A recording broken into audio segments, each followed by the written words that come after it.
There we go. Good evening, Esperanza. Hi, Tim. How's it going?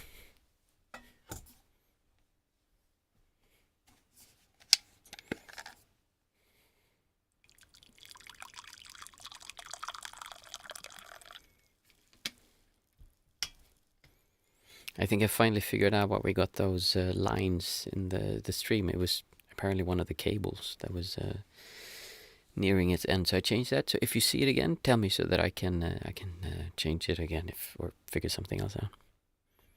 Yeah, I'm pretty good. I just had a really nice coaching call today, and like I said, I think I fixed the cable. I just want to have all of this stuff so I don't have to think about it. I want to be able to sit down and preferably just go out here to the office, start up the stream 15 minutes before, just take it calm and putter around a little bit. And then when it's time, I just start. And everything should just work. Technology should just work. I'm usually good at fixing stuff when it comes to technology, but I prefer to just have it work. It's much more fun that way. So I'm trying to set everything up so that it's minimal effort because it is still effort from here to go out and then get everything started, get it working. And if it doesn't work, then it's just it should just work. So I'm happy I got it working really well, and I would be happy otherwise anyway. Hey, mindful mama.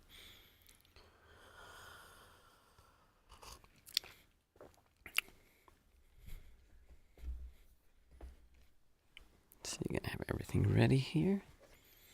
It was a nice sitting last time. I really enjoyed it. It's fun when people ask questions and it leads to interesting topics and interesting discussions that just makes it so much more enjoyable for me and everyone else who's listening also. So I'm glad you guys are here to ask questions. Without you, it would be kind of boring to do this actually. It also helps me become clearer because nice. Yeah, I'm coming up with a new way of practicing kind of that works. Basically, I did something myself and now I have to do it backwards and figure out exactly what I'm doing because I just do it intuitively most of it. And it's also like I try to do it without as much theory and interpretation as possible. So what I've come up to is that basically it's one thing. It all starts from the distortion, and then from the distortion, this sense of reality as I want it to be, my desire, and reality as it is. When they don't match, there's distortion. You can take that to finer levels. You have distortion and tension towards colors, feelings. I mean, things around you. Everything has a distortion.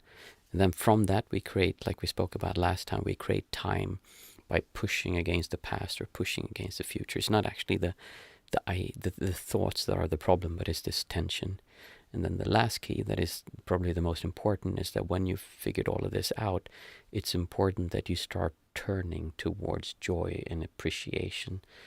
And that's a bit more difficult to explain than it actually sounds because I'm not talking about a feeling of joy. I'm talking about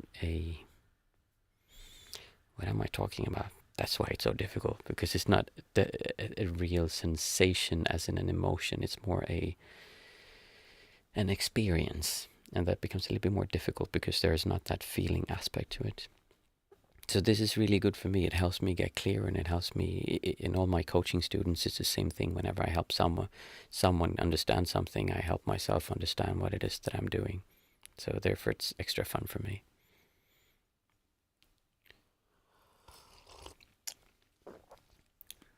And today is Thursday, right? Okay. Do I have guided? No, it's Thursday today. So it's we all sit together and then we ask questions after. And it's not a what do you call it? A satsang. It's not that I just sit here and talk gospel. You guys are free to chime in if you have any thoughts or ideas or reflections about things that I say or things that you should think we should add. We could also keep topics like we did last time. We spoke a lot about time and our perception of time. That's a really important subject. And also, as I said, joy, and that's something that I think is talked about too little, especially in the Buddhist practices.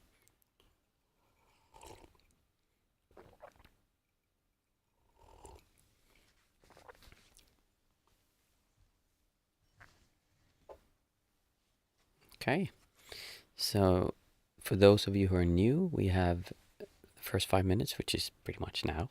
We say hi to each other, get established, and then we have 20 minutes of sitting. After those 20 minutes, there's a question and answer for about another 20 minutes or so.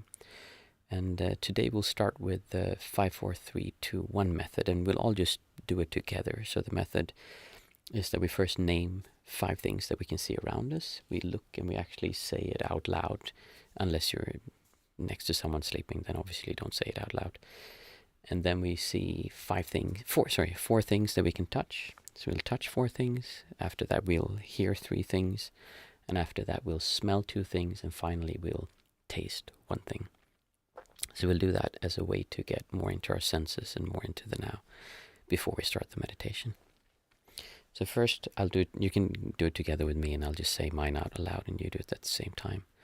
So I see a chair, I see a light, I see a remote control for the heater, I see a pair of scissors, and I see a pair of socks. And now 4 things that I can feel. I think this is brass metal, nice and cool. I feel a little lint from my blanket.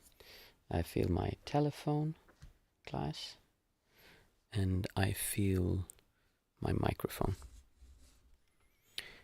Then we do 3 things that we can hear. I can hear the hum of the heater, which I should turn off. I hear the bell. And I hear the heater turning off. Ooh, pop my knee. Let's see, and then 2 things that I can smell. So I can smell perfume of my fiance. Or maybe it was the cream that my daughter has. And then I smell my tea. And finally I can taste my tea. Rooibos tea.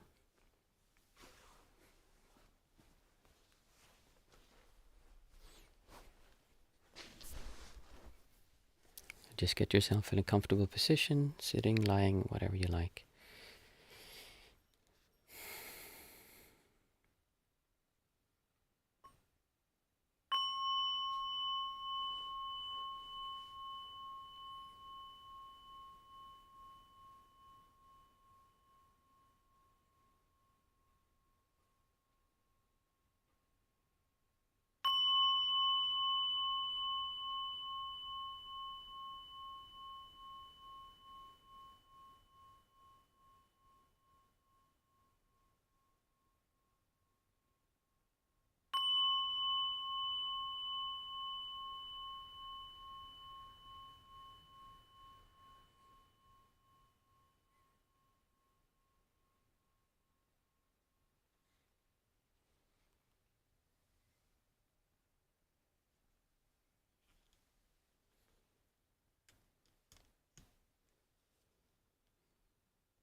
As usual, you can keep on sitting, or if you have any questions, you're free to ask, or any thoughts you'd like to share.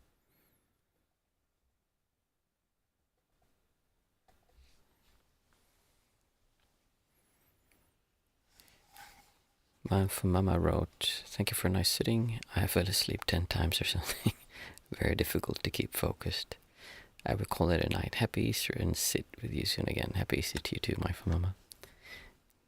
Drowsiness and sleep in meditation is very interesting. There's a lot to be said about it, but generally speaking, falling asleep or having that drowsiness feeling does not necessarily mean that you're actually tired. And I used to in the beginning think that, oh, is it best to sit in the morning or sit in the evening because I'm more focused in the morning, I would assume. But there just doesn't seem to be anything like that. It changes the whole time.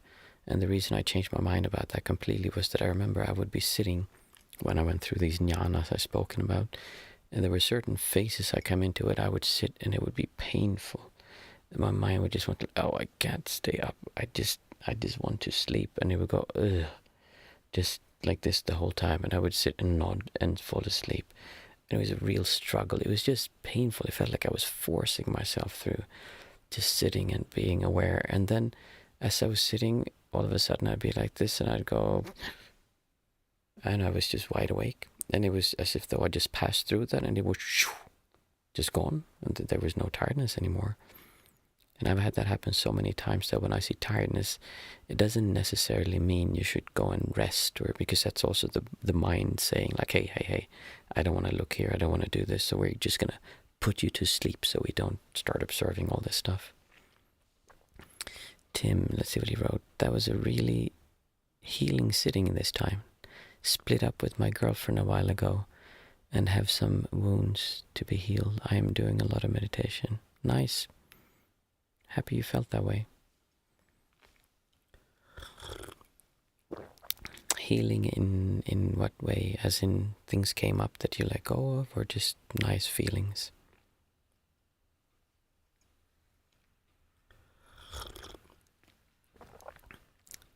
What I said before about the sleeping doesn't mean you should always go through the tiredness. Sometimes just go and sleep is the right thing to do. And it depends on how much you sit also, of course. Forgiving me and her, that's nice.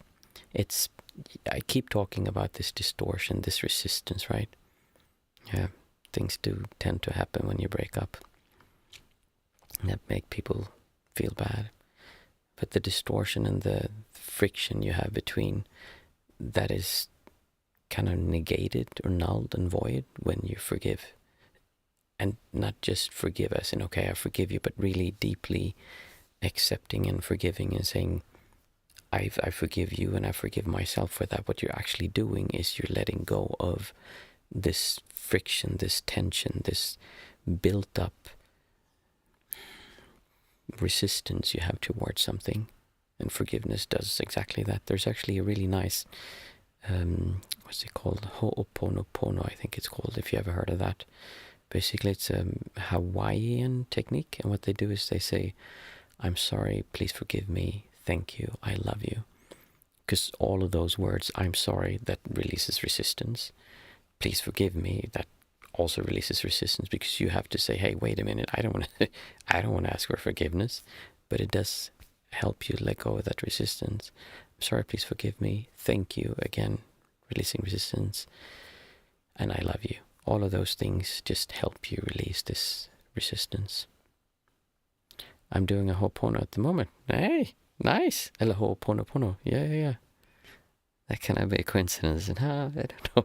I run into, who was it that did that? I found out about him through, who is the guy who wrote the book about Ho'oponopono? I'm not sure if he was in the Secret movie or something. But I really like the Ho'opono stuff because it works at a different kind of angle from what I do, but it does focus on basically going around and saying, I'm sorry, please forgive me, thank you, I love you. And when you do that, you kind of have to let go of the resistance. It's not about actually saying it's okay what they did. It's about forgiving and letting go of the resistance you have. It was not Joe Dispenza, it was someone else. Can't remember his name. But I remember reading that book many, many years ago, and I found like, oh, that's a really interesting concept. What does the 21-day challenge consist of? Is it that you do it all day long, or what is it that you do?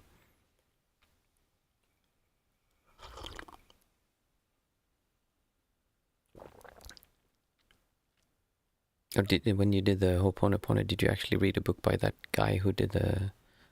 I mean, I'm just assuming there was a Hawaiian guy who made it famous. He was a psychiatrist or something at a psych ward. And I don't know how much of this story is true or not, but that's at least how the story goes.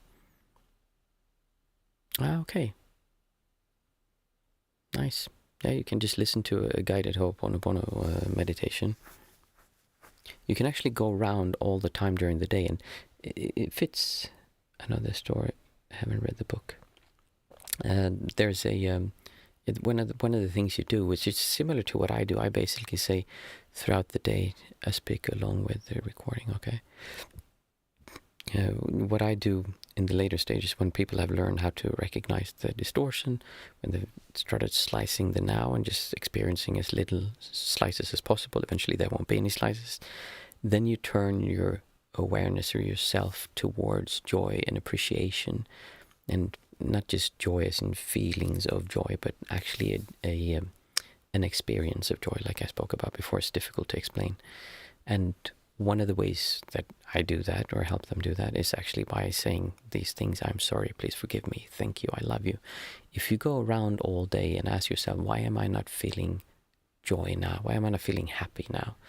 And then you kind of look in your mind and you think, oh, I'm not feeling happy now because I thought about this thing that happened in the past with my girlfriend, whatever it was that happened between you two. And then when that comes up, you ask yourself, well, is that really worth it? Because there is only now. There's nothing else than this moment.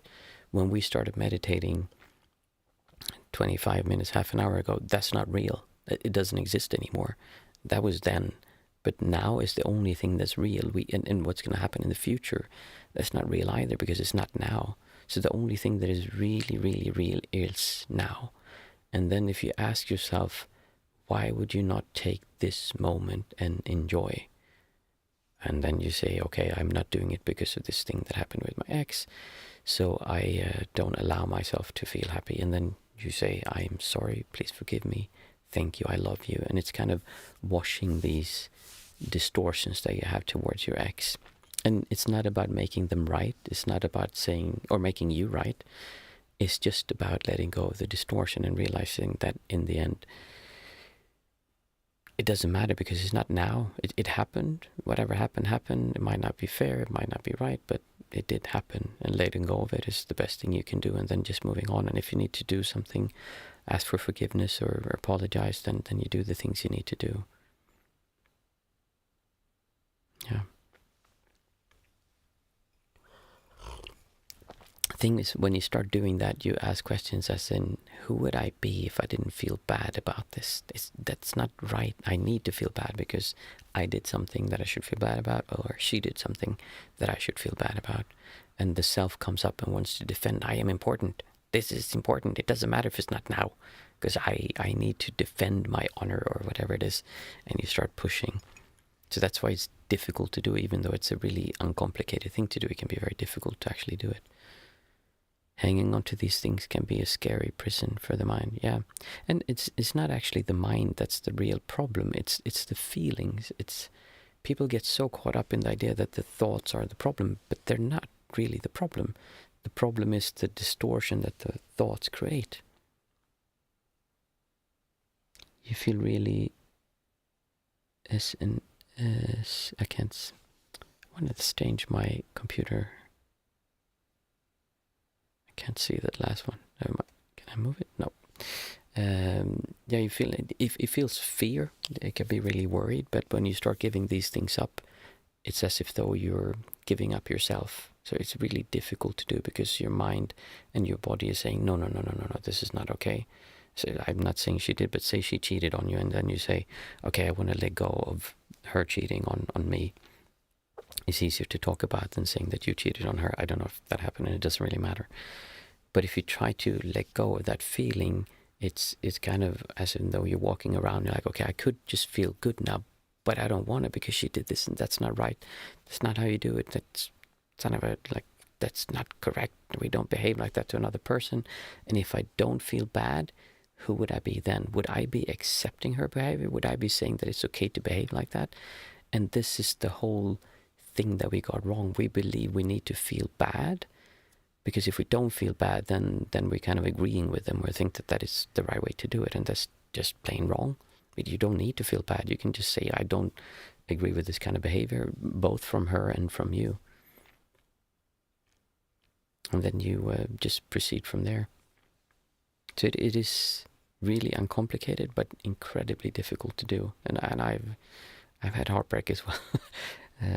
So I know how much it can color your mood and your atmosphere. And I ruined so many days of my life being angry and upset and feeling guilty or feeling angry about what someone did towards me. Actually, if you listen to Small and Endangered, yeah. I did a video called Deep Dive into Meditation with a Buddhist monk, where I spoke about how when I was sitting and meditating, I was on a pretty long retreat, first a three month, and then I immediately went to another 3 month right after that. And I went through some stuff, and all of a sudden, sitting there, I realized that an ex I had actually cheated on me, and I didn't realize it at the time. Several years later in meditation, I'm like, oh my goodness, she cheated on me. It's so obvious. How could I not see that at the moment? And then I went into the same thing. I was like, okay, I'm looking here. I'm like, she did this to me, and that's not right. You can't do that, because I had reality, my desire for reality that didn't match. There was this friction, tension, pressure in between. And I felt how I was walking around this. I could just feel good, but I don't want to, because she did this, and that's not fair. That's not how you do it. And you go around and like, yeah, but actually I could just let go of it and feel good, but I don't want to, not just yet. And I want to suffer a little bit more. And then I walked around it a bit more, and then eventually like, well, this is kind of dumb. And it just kind of snaps into the middle, and then it's all gone. And it's because you're the one doing it. She's not hurting you. And I don't want to say you don't hurt her, because then people can do crazy stuff and say that they're not hurting them. But ultimately, she is not hurting you now. You are hurting yourself now by what happened in the past, which again is not real. That's not real. Now is the only thing that is real. It was real then, but it's not real now. So right now, you're pushing and pulling towards something that happened in the past, creating the sense of time, creating the sense of you. And letting go of that is the difficult part. But eventually, it just, if you observe this without repressing it, really, that's the most difficult part, because people want to push it down. I don't want to feel these feelings, or expressing it, which would be basically calling her up and yelling at her, or calling her parents up and telling her how terrible she was, or how terrible you were. But actually experiencing it, just seeing what that is, and trying to let go of it, maybe doing the Ho'oponopono. I'm sorry, please forgive me, thank you, I love you, and just saying that over and over, and letting go. And what tends to happen is that if you do that, it just snaps eventually, and it stops. And then if it was 100%, then people say, okay, it's gone now, I worked through this, but it comes back. But instead of 100, it's now 20 or 30, 40 or 10 or 5 something, and it can kind of fluctuate, but you've taken away a large chunk, so you no longer have that big of a part distorting towards. It's brutally difficult to let go, but doing so feels great. I am kind of slipping in and out of it though, yeah. And that's exactly what it is. Like you bounce kind of into the middle and then out. And I have a funny story. A very close friend of mine, his wife cheated on him and left him for another guy, and he was so angry, and it was so much hurt in him, and he was pushing against this. And then after it was over, he kind of, I can't do this anymore. Exactly what I was saying. Like I'm hurting myself so much. I'm much better off if I just accept this new guy, because he's going to be with our children, so we need to be friends. And he just called him up and said, okay, I'm not angry with you. I don't like what happened, but let's just kind of try to work this through and be friends. And he started talking to him, and he was like, it's amazing. I feel so. This guy is actually a nice guy. Like, what the heck? I didn't want him to be, but he's actually a nice guy, and hopefully he'll be good for the kids, and he could enjoy himself. And then he was, I figured it out now, and I said when I spoke to him, okay, just be aware that it feels that way now, and I'm very happy it does, but don't get upset if it in a few days or a few hours or weeks kind of goes down, and it doesn't feel like that, because it is like that. It goes up and down, and it's kind of, you have this solid thing that is just impossible to do anything with, and then if you accept, you can take away large chunks of this, and every time you do, you take away part of this sense of self, and you make that a bit less strong, and it becomes easy with other things. And you've also learned something. You've learned that this thing that feels so solid, so real, is not actually so solid and real, and it's easier. And actually, well, not easier, but it's possible to let go of it. Man, I'm not jealous of you.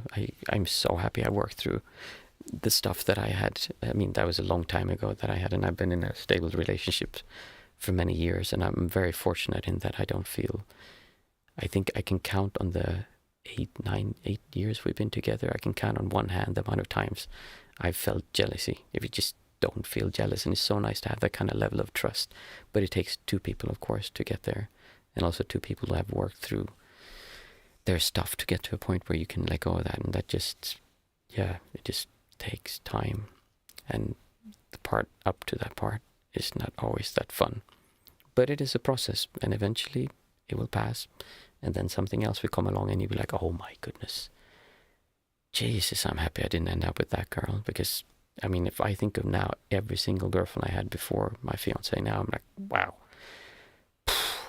there was nothing wrong with them, but we just didn't work together. Like, we would never have, I wonder if there's any one of them I would actually work with. They were all very nice girls. It was just that we just didn't work together. So I'm very happy now that things turned out the way they did. Focusing on healing myself first. Yeah, that's perfect. And the thing is, forgiveness is healing also. Letting go of this distortion is the healing part, because the healing is just a distortion that is so strong that it hurts too much. So you feel you need to heal it, but if you let go of it, I mean, in other words, surrender to it, it can just disappear immediately.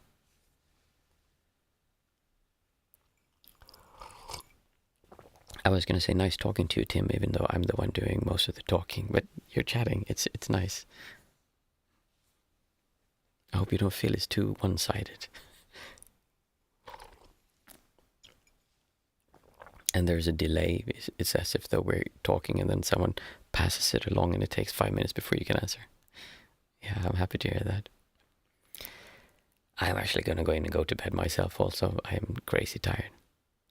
Thank you too. I hope it helps. As I said, I've sat through this so much, and I've talked to a lot of people, and pretty much everyone always says after a while that, wow, I'm happy that worked out the way they did.